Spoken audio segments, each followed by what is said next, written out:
Inteligência Orgânica, para a gente falar pela primeira vez com um representante da geração Z.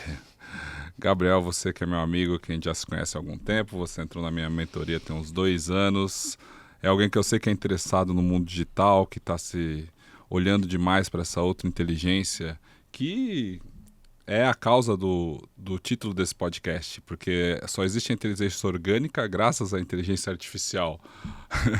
Ou então a gente tem que diferenciar essas duas inteligências. Mas o ponto inicial desse podcast aqui é sempre a minha angústia, o meu desânimo ao olhar para esse mundo, esse possível futuro baseado em inteligência artificial, com agentes, com a substituição de várias coisas que os humanos são capazes de fazer. E aí eu criei esse podcast para tentar ouvir uma palavra de esperança, uma palavra de alento. Será que ela vai vir de você? Seja muito bem-vindo ao Inteligência Orgânica. Pedro, muito obrigado pelo convite. Muito obrigado por... Cara, tem que te agradecer tanta coisa, né? Se eu começar a agradecer aqui vai dar o podcast inteiro. Mas espero que sim, cara. Espero que sim. Espero que venha de mim, sim. Tenho uma visão muito otimista em relação ao futuro. E eu acho que a gente precisa ter, que senão... Com base no que a gente tá vendo aí, cara, tem muita coisa que deixa a gente com medo. Eu tô sentindo, inclusive, a agonia já de tudo que tá acontecendo. Então, é complicado. É uma agonia, uma ansiedade. Quanto mais a gente se aprofunda e estuda, a parte técnica da inteligência artificial mesmo, as várias possíveis aplicações do que a gente está vendo. Porque, para quem é leigo e quem está ouvindo... Gabriel, como que você tem usado no dia a dia? Lá no Saber Ampliado você tem o seu curso, a sua tutoria, que ensina as pessoas na prática também a usar o GPT e outras inteligências artificiais. E a gente se conhece há 2 anos, é justamente... Eu lembro que foi na mentoria lá em novembro de 22 que você me apresentou o GPT ali, né? Mostrando já que tinha um negócio no Discord ali também. Não foi o GPT, foi o Midjourney também, né? Todo naquele momento... E, cara, como mudou as coisas de lá para cá, assim? Acho que mudou a sua estratégia, mudou a forma como você se posiciona, a minha também, e de várias outras pessoas que a gente enxerga aí, não só no mercado digital, mas no mundo. Quais foram essas mudanças para você? Conta um pouquinho da sua história aí. Cara, em relação ao mercado, eu acho que o mercado inteiro mudou. O pessoal de marketing digital tem aquela de ser... Eu sou muito bom nessa técnica aqui. Tem aquela técnica que tá todo mundo sabendo agora, e aí, de repente, tu precisa de um especialista naquilo ali para resolver, e aí surge um monte de especialistas, e aí o pessoal tenta antecipar, né, essa entrada no mercado, isso que a gente chama de a nova onda, né? Uhum. Sempre tem a nova onda. Sempre tem a nova onda, a grande mudança, o novo marketing, Isso. o 3.0, o 4.0, o 5.0... Isso, o mercado digital vai acabar, você não tá preparado para essa nova revolução, é todo aquele medo no gatilho. E, cara, eu não gosto muito dessa cópia, você sabe disso, né? Eu sou um cara muito de resultado prático, assim, e resultado palpável, que seja algo interessante e que seja compatível com a realidade, porque muitas vezes a galera faz uma promessa absurda. Mas... Já dentro do Saber Ampliado, quando eu lancei a tutoria técnica, que era o nosso objetivo de eu ter um contato com todo mundo que precisava da prática, eu comecei a ver que no referencial teórico, todo mundo já tinha algum embasamento. Então, assim? Nem que se fosse raso, assim, sabe? Minha dúvida é, eu preciso implementar uma estratégia de marketing, porque eu estou precisando aqui fazer uma página, fazer aquilo. O pessoal tem noção do que precisava fazer, mas na hora de fazer... ficava naquela coisa, eu não quero contratar alguém, porque se eu contratar uma pessoa para fazer a página, eu tenho que contratar alguém para fazer o tráfego, que eu tenho que contratar alguém para fazer isso. Então, no mercado digital, eu já via isso, assim, essa necessidade técnica de você ter uma noção de o que você pode fazer em cada área. Claro que existiam pessoas que vinham com dúvidas que eram muito mais de aplicação prática de ferramentas, né? Tem uma dúvida com essa ferramenta. Todo mundo precisa de um sobrinho igual você, assim, exatamente. pra mexer ali eu entrei no nessa Instagram. já. Eu acho muito bom isso. Eu aproveitei isso desde o começo, assim. Desde a época que eu trabalhava no YouTube, e tive o privilégio de ter o endosso, tanto do Medeiro quanto do Cadore no Galo Frito, né? Que foram um canal com 10 milhões de inscritos, acaba dando uma visibilidade, né? E quando o pessoal chegava para me perguntar alguma coisa já sobre o que eu fazia, cara, eu era o cara do bastidor. Então eu era por mais que eu sempre fui do bastidor, sempre teve aqueles momentos onde eu olhava e pensava, cara, e se eu começar a falar disso que eu tô fazendo? Então aquilo já tinha a faísca daquele empreendedorismo já tinha. Então, eu só precisava da oportunidade de conseguir falar com esse público. E comecei implementando pequenos projetos lá, realmente de live stream, que era o que eu fazia na época. Fiz a primeira live do Galo para toda aquela base que eles tinham gigante. Então, e depois eu comecei a ver que, cara, realmente eu conseguiria agregar se eu explicasse o que eu estava fazendo. Esse foi o primeiro ponto. Mas conectando com inteligência artificial em 2022, né, passando um pouco para frente no tempo, eu acho que o fato da gente ter tido o primeiro contato ali com o Midjourney, ChatGPT antes do boom ainda, sabe? Quando a gente ninguém falava o que era um gerador de texto pré-treinado, ninguém sabia o que era isso, era só era tipo aquele mago da lâmpada, sabe? O gênio da lâmpada. Sim. Que a galera falava, vou perguntar isso aqui, vamos ver o que ele responde. É mais um Akinator, assim.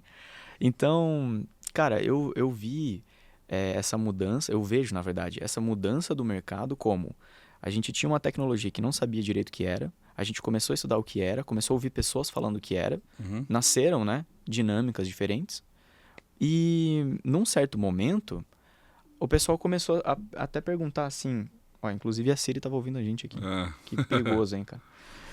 Meu Deus. O pessoal começou a perguntar assim, cara, e se eu começar a aplicar isso no meu dia a dia? E o interessante foi feito para aplicar no dia a dia. É uma ferramenta a ser aplicada no dia a dia. A forma como eu utilizo, que foi uma pergunta que tu falou, cara, eu recebo essa dúvida no story, mas você usa para quê? Cara, eu uso para tudo, porque a inteligência artificial está em tudo. Já está no dia a dia. Então, até em critérios de escolha de algoritmo, por exemplo. Eu costumo dizer que hoje em dia você não é mais você, é você mais IA. Forte essa Você frase. não é mais só você. Eu não sou mais eu sou eu mais inteligência artificial.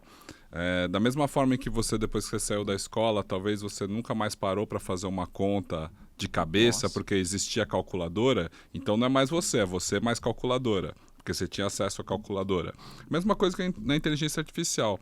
E o que isso leva na prática, no mercado, no nosso dia a dia, é que a barra sobe muito. Demais. Porque eu mais inteligência artificial consigo potencializar a minha produção, o meu pensamento, a minha capacidade, Por exemplo, não existe mais você vir para uma reunião, Gabriel, com uma página em branco, sem uma ideia, porque você pode chegar lá no GPT antes, eu vou participar de uma reunião assim, assada, eu preciso de 5 ideias. Não existe mais a página em branco, não existe mais a possibilidade de a gente chegar vazio numa reunião ou em qualquer ambiente de trabalho.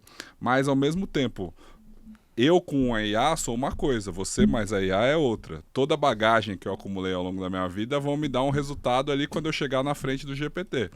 Diferente de pessoas que tiveram outras menos oportunidades.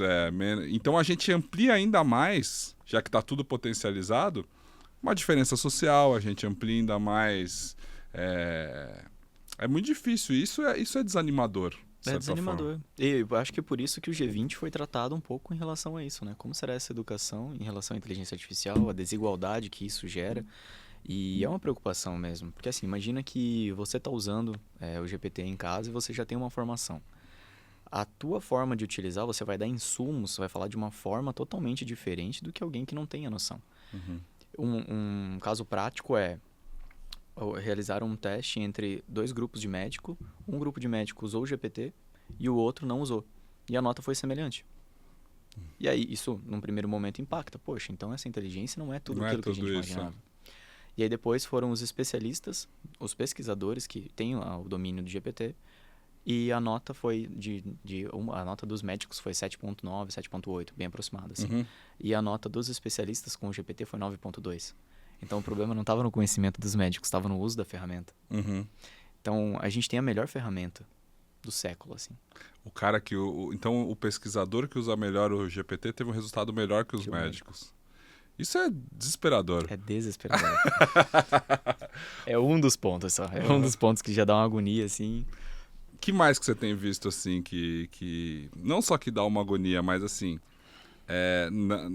no seu trabalho lá, criando estratégia, hoje você faz o que exatamente dentro da agência que você fundou ou do grupo que você lidera? Cara, as implementações que a gente faz geralmente são implementações personalizadas, né? Tem os modelos padrões. Mas tipo, o que implementações? Para quem não conhece nada, claro, né? claro. O que você faz? Para Só quem, pra quem nunca me conheceu, assim, ó, a gente faz algumas implementações de inteligências artificiais que a gente chama de agentes. Mas para facilitar na comunicação, eu chamo de funcionário. Uhum. Então a gente coloca um funcionário, ele usa de uma inteligência, assim como qualquer funcionário usa de uma inteligência, mas ele usa da inteligência artificial. Ou seja, a gente sabe que a partir do momento que a gente entrega um podcast, um site, um documento da empresa, ele vai usar aquele documento como base, essa é a diretriz que ele vai seguir. A gente dá um guia de instrução e a gente fala para ele utilizar desse guia de instrução para utilizar na funcionalidade do que ele vai executar. Uhum. Então, às vezes, ele vai executar uma funcionalidade que não é uma funcionalidade muito complexa, é uma funcionalidade mais simples. Por exemplo, um chatbot de atendimento. Uhum. Aqueles da Vivo, da Oi, dessas operadoras de telefonia, onde tem tecle 1, tecle 2 e Sei. tudo mais. Num chat de texto, você consegue ter uma interação muito mais natural. Sim. Tu sabe disso, tu implementou no teu Sim, WhatsApp, né? tem a Neural, né? Que é uma empresa que eu sou sócio, Uhum. que eles são capazes de colocar no WhatsApp um agente de suporte, um agente de comercial, numa conversa fluida, assim. Isso substitui uma pessoa de certa forma, mas ele também pode fazer só um primeiro atendimento, passar para outra Isso. pessoa, assim. Mas quantas pessoas você precisa para fazer isso hoje, assim? 2. 2. Preciso de 2 pessoas para implementar um funcionário que vai trabalhar 24 horas por dia, 7 dias por semana no negócio de alguém. Mas esse funcionário pode fazer qualquer coisa que uma pessoa num computador faria? Não, existem limitações. Inclusive, a Stanford já separa uma lista de funções que a IA é melhor que o humano, que deveria ser implementado, né? O deveria deles Tipo é quais? bem... Cara, a análise de dados. Né? A gente sabe que existe uma limitação cognitiva realmente na análise de dados. A IA preditiva, aquela que usa de uma base de dados e vai te entregar uma relação muito mais fiel, assim. O acesso ao dado, literalmente, né? Toma uma inteligência artificial que lê planilha e tira insights ali, é isso. Faz um resumo daquilo para mim. Isso. Para quem é gestor de tráfego, por exemplo, é uma triste notícia, tá? Para você que trabalha como gestor de tráfego dentro do mercado digital. Existe a Magix, é Magic X. A empresa, não sei se ela é norte-americana ou se ela é europeia, mas enfim, é do exterior.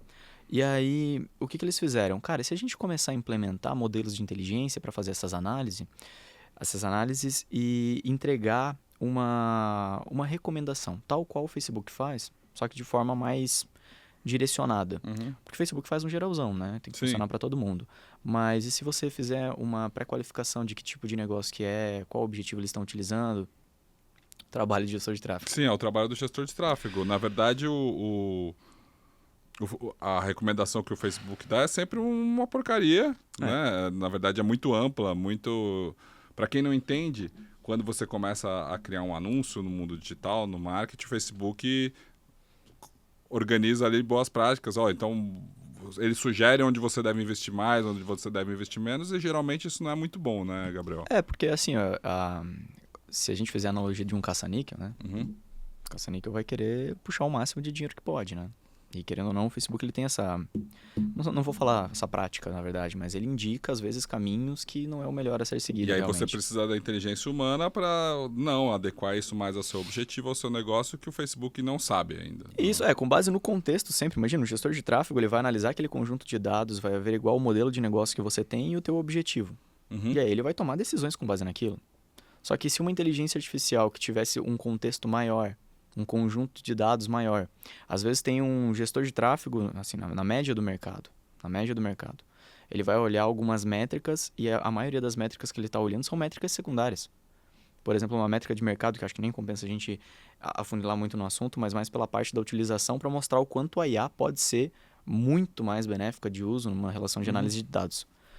Um gestor de tráfego que analisa o CPM, que é uma métrica secundária, o custo por 1000 visualizações, né? Uhum. É a determinação de, quanto que tu paga para aparecer para 1000 pessoas. Ele vai analisar o CPM, às vezes, como métrica principal, como a metodologia que ele segue é aquela. E não é só um problema de metodologia, às vezes é um problema de contexto, de visão geral do gestor de tráfego. A IA não. A IA ela já vai ter um contexto de mercado. Então, Porque às ela vezes, ela já sabe tudo que tá rolando. ela sabe tudo o que está rolando. O fato de ser retroalimentada também preocupa bastante, né?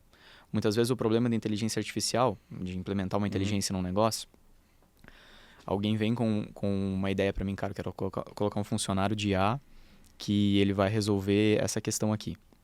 Aí a gente vai lá, faz a implementação. Beleza. Começa a resolver a função, são encontrados problemas. Sim. Existe essa necessidade de você treinar o funcionário. Não Uhum. vai ser perfeito. E é por isso que a gente tem plano de recorrência, que a gente vai treinando ao longo do tempo, Uhum. dentro daquele negócio, dentro daquele contexto. E quais são os principais usos? Ou seja, a empresa quer resolver o quê? É só atendimento? É só suporte? Porque depende muito, assim, do que vai gerar o retorno para a empresa, né? Uhum. Então, se você avalia... Isso é até uma forma legal, assim. Se você tem uma empresa, é legal você listar quais ações são feitas via texto, Uhum. onde que consome mais tempo, e a partir dali, buscar implementar soluções que melhorem ou a qualidade, ou a velocidade, ou volume, né? Velocidade ou volume, ou o custo. Às vezes, tudo diminuindo o custo de uma operação, muitas vezes. No caso do atendente, de pré-qualificação, quando o pessoal vai treinar um funcionário, tá? Eu coloco uma pessoa nova no teu negócio. Aí eu falo assim pra ela, ó, teu negócio, o negócio do Pedro aqui, Uhum. ele funciona assim. Vou dando todo o contexto pra ela. Tuas funcionalidades são essas daqui. E tu vai operar de acordo com isso aqui. Isso aqui é tua operação padrão. Beleza? Beleza. Aí você deixa. O humano, ele vai se desenvolvendo. Ele vai ouvindo em volta no ambiente, ele vai aprendendo. É assim que a gente está absorvendo o conhecimento. A IA, a gente tem que entregar para ela. Tem que ir dando os insumos necessários para ela ficar melhor. Assim, Isso, dizer quando ela tá certa, quando ela tá errada. A gente vai guiando ali naquele supervisionado, assim. Mas, e se ela puder aprender com os próprios atendimentos? Sim. Entende? Então, às vezes, até uma coisa que o pessoal tá usando agora é: eu conecto essa IA no meu site. Se eu mudo um produto no meu site, a IA já sabe. Então, isso é um ponto interessante, porque ela vai se atualizando automaticamente. Então, essa é uma solução que já existe, inclusive já é uma solução bem utilizada no mercado. De um atendente de um atendente ligado ao e-commerce, por exemplo. Às vezes numa área de membros do mercado digital, né? Uhum. Tem uma atualização de aula, tem uma aula nova. Sim. A aula nova que tu coloca na área de membros, a IA já pegou a transcrição, já sabe do que fala, já sabe qual o conteúdo. Se alguém gera alguma dúvida dentro da área de membros sobre esse assunto, na aula tal foi falado sobre isso. Sim, a gente vai ter isso no Saber Ampliado, com certeza. Talvez quando esse podcast for ao ar já esteja integrado. Mas, Gabriel, quantos você tem? 25 agora. 25. Você é um cara da geração Z. Vamos cair nesse assunto. Vamos cair nesse assunto. Vamos lá. Você sabe que eu não sou muito fã dos caras da geração Z. Eu sei, cara, eu sei. Mas eu tive já conversas aqui que, na verdade, não é que eu não sou fã. É que a sua existência, a sua entrada no mercado de trabalho reforça que eu sou velho, né? Então isso me deixa desconfortável, me relembra da minha idade, né? Me relembra que eu já estou passando do ponto ali, na verdade. Sim. Mas como que você vê seus pares, assim? Como que você... Ou seja, você é um representante justamente da geração que teve uma ideia, cara, não faz sentido para mim ser CLT... Eu vou querer empreender, eu vou dar certo no digital. Como que você enxerga o mundo dessa forma? Assim? E você acha que isso é uma constante entre os seus amigos, entre as pessoas da sua idade? Cara, o fato de você não gostar me deixa muito confortável, tá? É mentira que eu não gosto, eu gosto sim. Mas vamos lá. Sim. Até porque... essa posição de que você não gosta da geração mais nova é algo que sempre rolou. Então, tipo, sim. Quando eu tinha no meu tempo era melhor. De 40, no meu tempo era melhor. Então, assim, isso não faz o menor sentido. É uma brincadeira, assim, é um jeito de falar que eu acho que conecta bastante com pessoas que sentem a mesma coisa que eu. Mas é exatamente isso, porque de repente a gente ficou velho e vocês assumiram o lugar. E eu acho que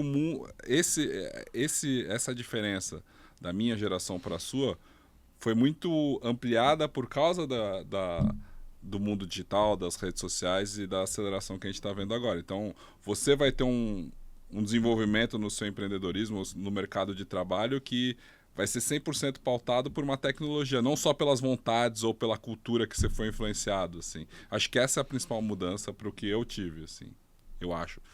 Apesar que, de certa forma, os meus pais que entraram no mercado de trabalho trabalhavam num mundo sem celular, sem internet, então também teve essa transformação. Então é tudo igual, no final das contas. Exatamente, cara. Eu não tenho uma visão muito pessimista, não. Eu sou bem otimista com a minha galera. Eu acho que a base vem forte. Mas a gente tem que ter o olhar de que a geração de vocês... Tá com quantos anos, Pedro? 40, em um. Cara, então, minha mãe tem 42. Pensa, o papo que eu tenho com a minha mãe, sempre, e que eu sempre tive, eu acho que é importante todo mundo ter o papo com várias gerações, é você pegar o melhor de cada geração. Então, assim, eu tenho hoje amigos, 62. Sim. Então, assim, uma das grandes vantagens de ter a idade que eu tenho, participar dessa geração aí que tá forte nisso, eu olho para gerações passadas, vejo o que eles acertaram e mantenho. Porque eu sei que eu sou jovem, eu tenho muita energia, eu posso desperdiçar muito meu tempo. E às vezes eu posso olhar para coisa que nem preciso estar olhando. Mas você não... Eu acho que tem essa diferença. Eu vejo muita gente da sua idade com uma visão muito madura do mundo e com menos vontade de perder tempo, assim. Talvez quando eu tinha 25 anos, 20 e poucos anos, eu tava Tava cagando pro meu futuro, assim. Cara, tava pensando, tava querendo curtir. Sim. E eu não vejo muito mais isso, assim. Eu acho que a internet... Não, tem. Tem. Chico Moedas tem pra provar, pô. A galera tá curtindo eu nem um monte. Sei quem é. Chico Moedas. Aí, ó. As referências... Na verdade, por exemplo, quando você fala, por exemplo, do canal que você trabalhou, que é quantos mil inscritos? 10 milhões. Como chama? Galo Frito. Galo Frito. Talvez quem nos escute também não faça ideia do que seja, assim. Eu não fazia ideia. Hoje em dia, até hoje eu não sei exatamente o que é. O que é o Galo Frito? Cara, e tá velho já. Tá velho. Tá velho. É uma coisa da minha geração, e olha, eu tenho 25. O pessoal de 16, 17 sabe mais ou menos o que é. Mas o pessoal da minha idade era aquele vídeo que, quando lançou o YouTube, assim. Então, era a época dos primeiros youtubers, assim. Que pra mim são, sei lá, o Felipe Neto, o Castanhari, o Cauê Moura, Exatamente. Eles são dessa época. Dessa época, grandes de dessa fazer época. Entretenimento, assim. Isso. Não, total. Antes do YouTube dar aquele, você não pode usar música, sabe? Então, nessa época, assim.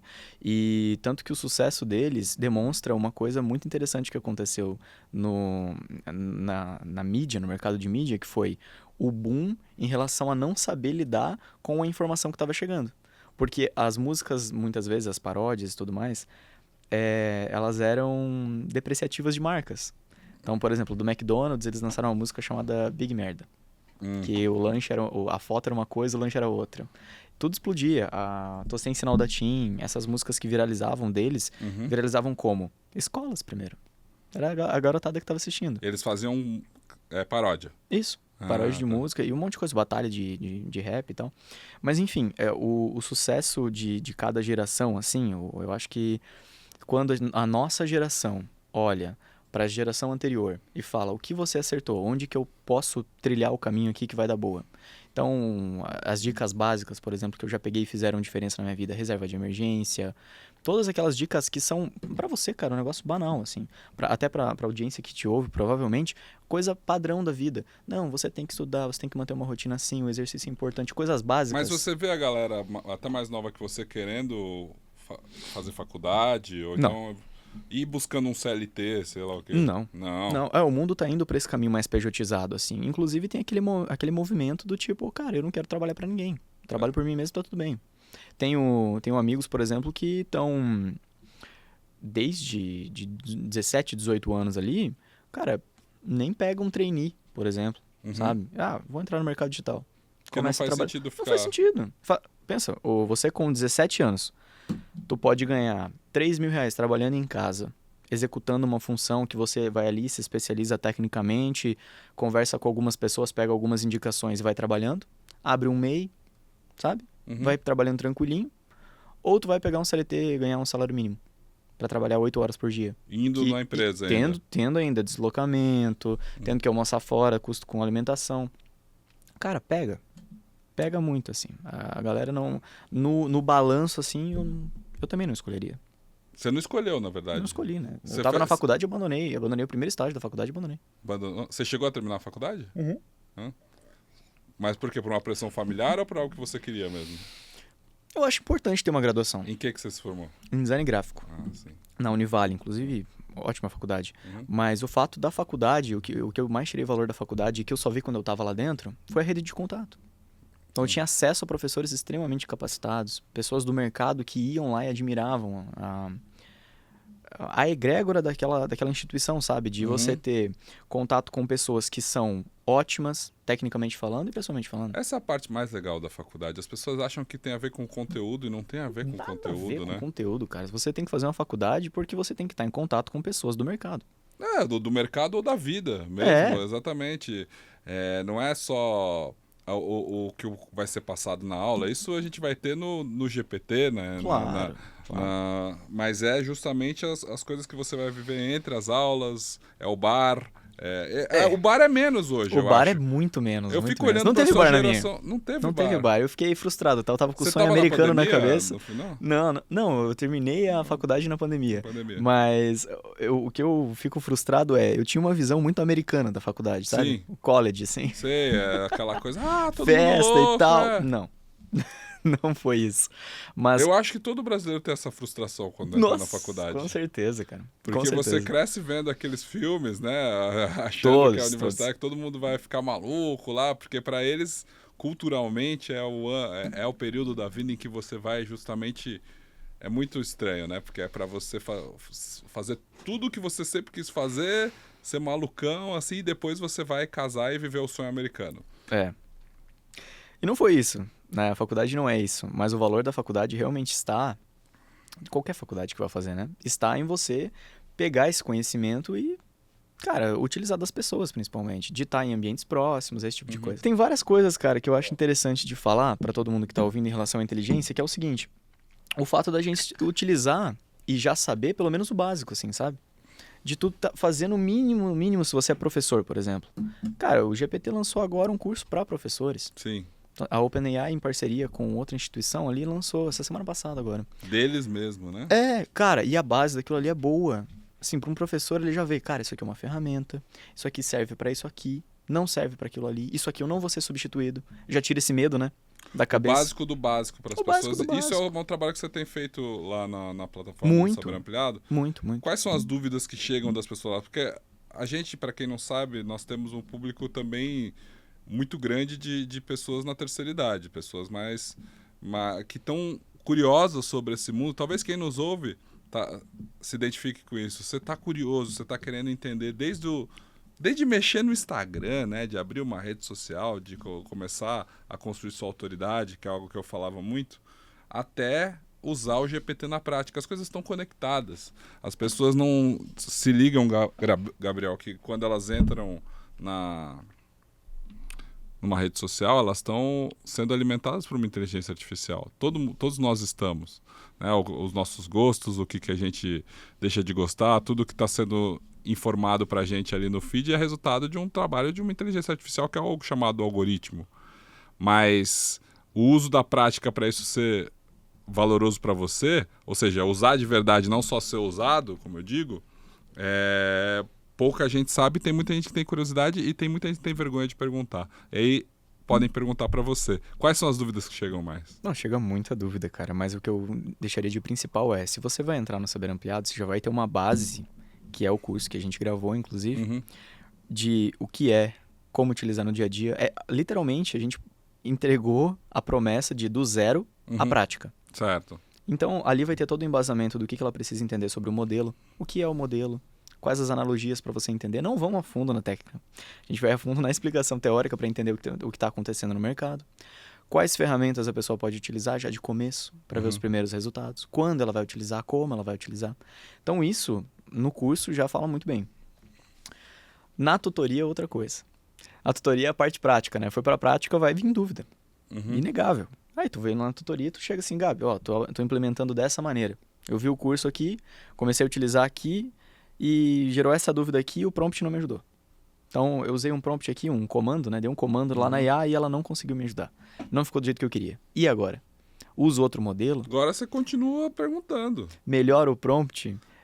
Tento de outra forma? Mudo a abordagem? É isso, cara. A nossa discussão lá é em torno disso. Eu tenho uma ferramenta que pode resolver isso já. Às vezes já tem uma solução pronta para o mercado e a pessoa tá querendo ou desenvolver coisas assim, entendeu? Tá querendo desenvolver um negócio do zero. Cara, não precisa. Às vezes tem pronto ali, tu pode utilizar, tá pronto, entende? Então tem... Templates. Templates, tudo assim. Tem bastante coisa que a gente já conseguiu avançar em relação ao mercado. De ter soluções prontas, o que não compensa o desenvolvimento próprio. E muitos problemas que, assim, a gente já consegue resolver com tranquilidade. Um bot de agendamento, muitas vezes, né? A gente fala bot, não é legal falar bot, agora tem que falar IA. Por quê? IA de agendamento. Porque o bot, ele não usa de IA, muitas vezes. O bot é só a alternativa lá. Só aquela automação... Bot automação é uma quadrada. Uma automação Entendi. quadrada. Se eu clicar aqui, acontece isso. Se eu clicar ali, acontece isso. Não tem eu estou querendo aquilo e ele me indica. Entende? Não tem essa troca. Mas... essa relação de soluções prontas na tutoria é um negócio que a gente tem falado bastante. Na última, teve um tema muito interessante que foi uma gestora, me fugiu o nome dela agora, mas ela era uma gestora que tinha 26 gestores abaixo e ela estava querendo montar um fluxo de avaliação de desempenho. E ela queria saber como que ela ia fazer, quais roteiros. Então assim, imagina, hoje eu chego para você aqui, você é gestor da empresa junto comigo. Eu falo, cara, tu tá cuidando de 26 pessoas na tua equipe, eu preciso que tu monte um fluxo de como tu vai fazer essa avaliação de desempenho. Pô, cara, tu vai ter que sentar, tu vai ter que ver como que vai ser o roteiro da avaliação de desempenho que tu vai fazer. Como que vai ser a periodicidade, quais as perguntas tu vai fazer, tu vai ter que ter as tuas ferramentas, que são os documentos que tu vai utilizar. De que forma que a gente pode gerar esses documentos? Dando contexto para a IA. Certo. A IA vai entregar, de acordo com a base de conhecimento de literatura qualificada, né? Tem que elaborar o prompt para isso, né? Você vai ter que realmente pedir para elaborar com base... E aí isso já é um botão lá no GPT. Isso agora... Para criação de agentes, né? Tu pode criar um botãozão lá de, aqui, vai aqui ter um é a agente. avaliação de desempenho. Aí ela vai mandar um link para as pessoas e elas vão responder as perguntas de um bot e esse bot vai trazer... Num primeiro momento, a gente estava buscando elaborar primeiro o roteiro de avaliação de desempenho. Primeiro... entendi. O roteiro. Qual vai ser a estrutura seguida? Essa daqui. Tá? Com todo o contexto que a gente entregou. Então, ela vai utilizar esse roteiro. Tendo esse roteiro, aí ela pode ir para o próximo passo, que é conectar ferramentas que façam isso. Então, ao invés dela ir perguntar para cada um deles, cada uma dessas coisas, coloca um formulário resposta com base Google, no formulário, gera planilha. Planilha é texto. Se é texto, já era. Se é texto, morreu. Se é texto, já era. Se é texto, já é IA. Já é IA. Se caiu no texto, é que assim, a nossa informação hoje no mercado digital é via texto. Inclusive, eu não mando mais áudio. Não sei se tu reparou, não mando mais áudio pra ninguém. Não. Cara, vou mandar um áudio longo, vou gastar o tempo da pessoa. 1h30 de áudio ali. Cara, brincadeira, né? 5 minutos de áudio. Não, cara. Manda o áudio pro GPT, explica a tua ideia e pede pra ele gerar uma mensagem objetiva e direta, porque aí tu copia essa mensagem, manda pra pessoa, aquilo vai ficar registrado via texto, e aí ela consegue consultar depois se ela precisar. Se você precisar buscar o que você pediu, você consegue buscar também. E isso facilita até no rastreio, cara. E a gente consegue transmitir, isso aí tem estudos falando, né? A gente consegue transmitir informação falando muito mais rápido. Muito mais rápido do que textual, esse é o comparativo. Então, se você tá com aquela nuvem de pensamentos, tem que passar uma ordem, nem todo gestor tem essa habilidade de uma nuvem de pensamentos clareza. Passar uma ordem clara. Uma requisição clara. Isso, inclusive, é ensinado em programas de aceleração de negócios, nem né? todo chefe, nem ninguém num trabalho consegue ser tão claro o tempo todo. Assim. Exatamente. Então, assim... Eu tenho uma dificuldade com a minha equipe de passar o que está na minha cabeça todo dia. Minha esposa, muita coisa, né? que é minha sócia, ela fica maluca. Quem trabalha comigo sabe que eu sou absolutamente caótico. Então... Se eu tiver... E eu não uso a IA para fazer esse tipo de coisa, mas se eu passar a usar... Com certeza eu vou ficar mais objetivo. Começa a usar, cara. Mas será que eu vou ficar menos criativo? Vou tentar te ajudar nisso. Vamos lá. Tu tem várias ideias durante o dia e aí tu tá tentando passar essa ideia para quem é responsável, né? Certo. Então tu vai mandar uma mensagem pra Ana, pro João, pro Fábio, pra todo mundo. Isso. Cara, tu pega essa ideia que tu teve, conectando com todas as pessoas, e tu explica essa ideia pro GPT, e o que tu coloca no prompt antes é: me ajude a elaborar uma mensagem para contextualizar os envolvidos. Porque é isso que você precisa entregar antes. Todo mundo precisa de um contexto prévio. Às vezes a gente pensa, não, fulano é rápido. Não é que fulano é rápido. Fulano já tem o contexto. Certo. Ele já sabe, ou ele já tem a experiência contigo, entendeu? Então ele já sabe o meio do caminho. Se tu entrega o contexto primeiro para a pessoa, manda o áudio pro GPT, explica toda a ideia. E entrega esse contexto para a pessoa. Ela já vai ter contextualizado tudo o que precisa e depois tu consegue mandar as ordens com mais tranquilidade. O que eu tenho aprendido a lidar com pessoas por fato de estar aprendendo a lidar com o GPT, cara. Todo mundo precisa de um contexto. Às vezes, vou me comprometer aqui no assunto, tá? Mas você tá conversando com alguém e tu não quer deixar aquele sentimento de fora da parada, sabe? Você tem alguma coisa a mais pra adicionar na mensagem, tu quer deixar mais fiel ao sentimento que tu tem. E às vezes a tua limitação textual, ela vai até um certo ponto. Claro. E aí tu passa assim, GPT, eu não tô conseguindo deixar claro que eu tô sentindo isso e aquilo, e gostaria de adicionar isso na mensagem. Tá lá o resultado. Você sabe que outro dia eu tava vendo um post que um cara fez com algumas orientações pra você fazer um prompt baseado em tudo que você sabe sobre mim, ChatGPT, todas as nossas conversas, me diga quais são meus pontos fortes e meus pontos fracos, assim. E aí ele veio lá, seu ponto forte é isso, você é o cara interessado naquilo, seu ponto fraco é isso, seu outro. Daí eu falei, caramba, velho, isso aí valeu uma sessão de terapia quase. Porque a gente que está usando isso bastante... Poxa, todos os projetos que eu tive ideia, o próprio Saber Ampliado, os meus conteúdos de palestras, eu divido lá no GPT para o que eu acho que eu tenho que colocar lá para ele ficar melhor, para ele ficar mais contextualizado, para ele ficar mais robusto mesmo, além da minha capacidade. Claro, eu estou usando uma ferramenta que potencializa isso, mas toda essa informação está guardada lá. Eu fico imaginando, imagina daqui 10 anos, tudo que ele não vai saber de mim e de você, mas e se a gente fizer isso, pô, imagina se a gente traz para a vida pessoal, imagina as pessoas usando o GPT, acho que já existe, né, esses casos, tipo, o cara usando o GPT no Tinder, né, para conversar com as pessoas. Eu usei. Você usou? E aí? Nossa, posso falar do meu caso, cara, já teve vários estudos, né, sobre utilizar para dating app, né? Isso. IA para dating app. Mas tem Você gente não que pode botar um agente lá pra ficar dando match? Sim. É? Teve cara que fez isso, inclusive, conseguiu 10 encontros no mesmo dia. Mas tem muita coisa pra falar sobre isso. O principal que todo mundo precisa pegar aqui de informação o GPT tem memória. Claro. Se tu paga o GPT, inclusive indico que pague, começa a participar dessa revolução ali, porque tem... O benefício compensa o custo no momento. Claro. Né? Aí eu falo sobre isso no curso também. A privacidade de dados a gente deixa para uma empresa do tamanho da OpenAI, eu confio um pouco mais do que uma outra qualquer, assim. Então eu prefiro deixar com eles lá e a já privacidade tá, né? é uma mentira.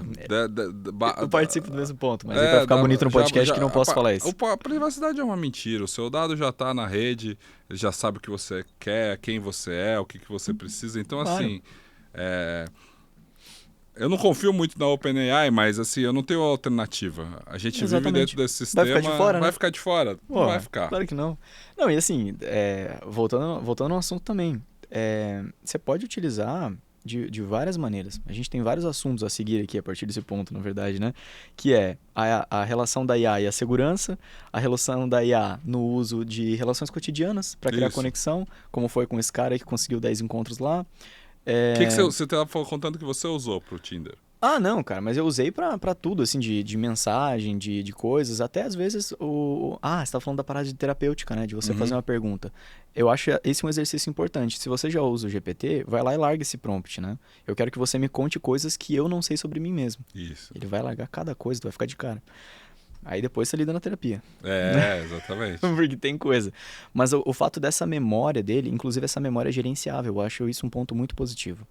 Você pode ir lá e deletar da memória. Tá no teu controle ainda, sabe? Por mais que eu imagino que vai ficar, né? Vai ficar. Mas ali no momento, pelo momento para utilização própria, você pode deletar. É uma parte interessante que eles disponibilizam de controle. Mas assim, de utilização nesse tipo de situação, eu acho que para você mandar mensagens, para você aumentar contexto, passar ordens, para você ter clareza, o GPT traz um nível, né? A IA no geral, qualquer gerador de texto pré-treinado. Eu falo GPT aqui, mas podem entender o Cloud. Eu acho, não a Meta AI, que a Meta AI ainda não tão tá... bobinho isso. Um monte de gente me manda mensagem e pergunta, pô, mas qual que é a melhor? Eu uso Bing, não é Bing, como é que chama? Gemini. Sim, do Google. Ou do Google, ou Cloud. Eu falei, cara... Quase tudo a mesma coisa. E assim, eu uso só o GPT, eu não tive... Já é demais pra mim. Eu já não dou conta de usar todas as funcionalidades. Eu não tô preocupado qual que é o melhor, o mais rápido.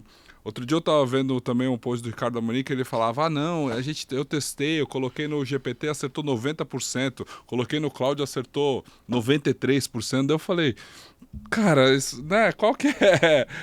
De onde veio essa métrica? Ou seja, nós seres humanos, nós somos meio limitados para usar isso ainda. Então, se você usa a inteligência artificial que for mais fácil. Eu uso o GPT porque eu já tenho usado há 2 anos e hoje, se eu perguntar pro Gemini o que ele sabe sobre mim, ele não sabe nada. Né? Talvez ele saiba só o que tá no LinkedIn, porque... Tu não treinou ele ainda. Porque o Google indexa o LinkedIn, né? Quando você busca alguém... Mas eu não treinei ele ainda. Agora o GPT está treinado. Ele realmente trouxe coisas... E aí você pode perguntar assim... me indique coisas para estudar baseado, então, no que você sabe que é o meu caminho profissional. Fez a partir isso? de agora. Eu fiz isso também, achei interessante. Foi? Foi super legal, assim. Onde que eu devo... Porque, assim, o que ele falou de ponto forte e ponto fraco? Ponto forte, você se interessa por muitas coisas. Você abre várias linhas de negócios, assim. Uhum. Isso é legal. Ponto fraco, você pode estar sem foco. Então, seria importante você focar em uma vertente só. No meu caso, vai ser palestrante, vai ser empresário dentro do Saber Ampliado, vai fazer evento presencial, vai organizar... Porque tem várias coisas... Vai fazer podcast aqui, né? Então, uma das dicas que ele deu é focar justamente nisso. Uhum. E aí eu falei, o que seria legal também estudar? Daí ele foi dando caminhos, assim, você pode fazer isso aqui, pode fazer aquilo, pode se desenvolver mais nessa área... E é um caminho que eu tô seguindo, é o que eu vou fazendo, assim, sabe? Já tava no meu radar, mas quando você tem... É a mesma coisa que fazer terapia. Às vezes, um bom terapeuta é alguém que... Ou mentoria, na verdade, né? Você precisa de alguém te dizendo o que você já sabe que você precisa fazer. Sim. Eu acho que está mais próximo de mentoria do que de terapia. Mais próximo de mentoria, exatamente. Mas é muito interessante saber que de uma conversa com uma IA que já tem treinado todos os teus dados, tu tirou uma percepção e tomou uma decisão para tua vida, né? É claro. Loucura isso. E, na verdade, nessa parece mais... Falando dessa forma, o público pode entender um negócio... Nossa, que absurdo, né? Tomar uma decisão com base numa percepção que uma IA gerou para você. Mas a nossa percepção de mundo é baseada nos conteúdos que a IA indicou pra gente no algoritmo. Pois a nossa bolha é criada pela IA. Mas conta o seu uso, pessoal, então. Você teve Quais? também... sei lá, qualquer um. Conta uma história. Tá. De utilização profissional, vamos começar. Eu acabei de contar dessa do áudio, né? Mas já teve projetos nos quais eu cancelei contrato por conta do GPT falar que não compensava pra mim. Ah, é? Ele sabe o meu contexto, né? Então eu expliquei como esse projeto se encaixava, qual era a projeção de lucro, qual era o custo operacional. E ele falou assim, cara, ele nunca vai dizer, não, isso aqui tá horrível, né? Esse é um dos pontos que eu acho que é o ponto forte desse podcast. Por ele ser pessimista, ele é inteligência orgânica. Porque a minha capacidade de achar que as coisas vão dar errado é muito maior do que o do GPT. Porque o GPT sempre vai te entregar algo otimista. A sensação é que ele vai encontrar um caminho para as coisas darem certo. E o que é intrinsecamente humano é, eventualmente, a gente achar que não vai dar certo. Então, nós humanos teremos que abraçar o pessimismo como algo que vai nos salvar. Ou é uma loucura muito grande que eu tô falando? Não, cara. Faz sentido. Porque ele sempre vai te dar, putz, por que você não faz isso? Eu acho que essa ideia aqui vai ser legal. Ele nunca diz, né? Cara, isso aqui tá uma merda. Ele nunca vai dizer isso aí tá uma merda. Nunca fala. O meu tem falado mais, assim. Eu acho que ele tá me conhecendo. Ele tem falado, sabe olha, o que talvez é foda? não. É você dizer... Eu e você estamos aqui conversando num ponto da história mundial, assim, né? Ou seja, numa data que a gente sabe que as coisas vão acelerar de uma forma que a gente não dá conta. Então, não existe essa coisa que a gente crava. Ele nunca vai falar isso. Eu e você sabemos disso. E às vezes a gente tem que falar isso para ter para fazer um carinho em nós mesmos, assim, para achar que a humanidade tem salvação.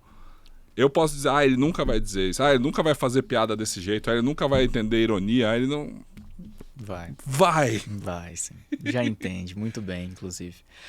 Cara, o último podcast que a gente gravou, a gente falou uma tendência que não foi implementada ainda. Eu gostaria de te relembrar, tá?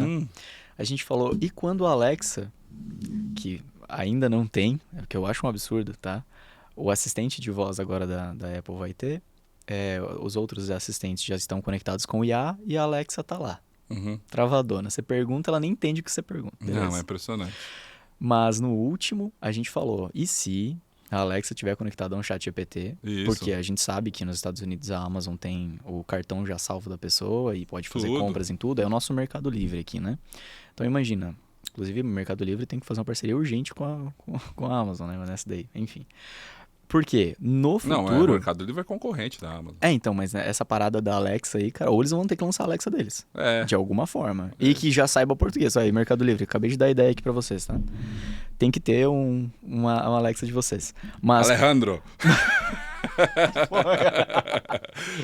Cara, o que aconteceu no último podcast? A gente falou, imagina o caminho do marketing quando a gente puder falar com essa assistente de voz e ela já gerar as indicações baseadas nos meus gostos, nas minhas necessidades, nos dados que ela tem sobre mim. Isso ainda não aconteceu. Mas foi um caminho dado e é um caminho ainda em desenvolvimento. Teve os avanços, mas ainda não aconteceu. Na verdade, assim, a gente vai perdendo o nosso livre-arbítrio. Porque se a gente vai sempre fazer a melhor decisão... Não, a não ser que você deixe a decidir. Exato. Mas o ser humano sempre vai atrás do caminho mais preguiçoso. É intrínseco nosso. Sim. Tudo que eu não tiver que pensar, eu não vou pensar. Eu vou delegar. Isso é um problema, né? A gente vai ter que mudar essa cultura, porque normalmente a nossa tendência é acumular energia biológica e não se desgastar, certo? Sim. Então, se eu vou ter uma Alexa na minha casa que eu vou perguntar, putz, o que você acha que eu devia comprar hoje aí? Já compra aí, não quero nem saber. Tô meio triste, compra alguma coisa pra mim. Compra alguma coisa pra mim aí. Nossa, que coisa, né? E aí vai chegar na minha casa. Que loucura. Um negócio assim que... Ou pior, a gente falou talvez um pouco da última vez nisso, quando a gente entra nas relações pessoais, ou seja, o GPT vai... Se eu começo a fazer questionamentos depressivos, questionamentos... Imagina se eu começo a fazer questionamento deprimido, depressivo, pensamentos suicidas para Alexa, e aí ela, para me alegrar, vai lá e compra um presente para mim. E vai chegar como uma surpresa, né? E ela vai ser o filme Ela lá, né? Ela vai ser realmente o melhor amigo de muitas pessoas que não têm amigos, né? E ela vai dizer, eventualmente para um adolescente, ela vai prestar atenção nele de uma forma que os pais não prestam. Ela vai ser capaz de criar uma relação muito mais satisfatória para uma parte grande da nossa população que não tem essas relações com outros humanos. Cara, tem casos já desse tipo, né? E o que eu tenho visto sobre isso me assusta um pouco, assim. Porque é um nível de contato, de proximidade que, para quem já foi apaixonado na adolescência, vai saber. Você fala com a pessoa a todo momento, você só pensa naquilo, você só tá ali. E realmente, é o que você tá falando, é um apoio emocional que muitas vezes o humano não consegue. E essa é uma parte que preocupa. Mas assim, se a gente for a parte que dá boa, assim, cara, não tem a parte do físico, não tem... Falta muita coisa, entendeu? Falta muita coisa. Que no futuro a gente pode ver também várias soluções, mas... Quando o Gary Vee falou lá que daqui 10 anos todos os influenciadores vão ser inteligência artificial, né? Os maiores, pelo menos, as pessoas não conseguem entender como isso pode fazer sentido. Mas, cara, isso faz todo sentido. Claro. Porque numa rede social, ou seja, se você tá... As pessoas seguem pessoas que você nunca encontrou na vida. Você segue artistas, segue personagens que são gente de carne e osso, mas que você raramente vai encontrar fisicamente. Assim, você vai sentar numa mesa e vai trocar ideia. Então, todo o conteúdo que você consome é digital dessa pessoa. É sempre tudo pixel. Então, se ele é real ou não é, não faz diferença. Né? Você não gosta de um artista, você não gosta de um cantor só pela possibilidade de ir no show dele. Você interage com ele, você segue a vida dele, você acompanha pelas redes sociais hoje, pelo mundo digital. Então não faz diferença se ele é real ou não. Faz sentido? Sim. Mas deixa eu te fazer uma pergunta, aproveitando. Você acha que o que diferencia a gente é apenas o nosso conhecimento? Porque se for só isso, a gente entrega o conhecimento para a IA, ela toma as decisões aí e vai fundo, entendeu? Se o que difere a gente é só o nosso conhecimento, acho que não. O que difere a gente são as nossas características humanas. Mas se as nossas relações são intermediadas por um celular, por uma tela, tudo isso é emulável. O que tá qualquer coisa pode aparecer na tela. Por isso que a Meta tá investindo em clone de IA, né?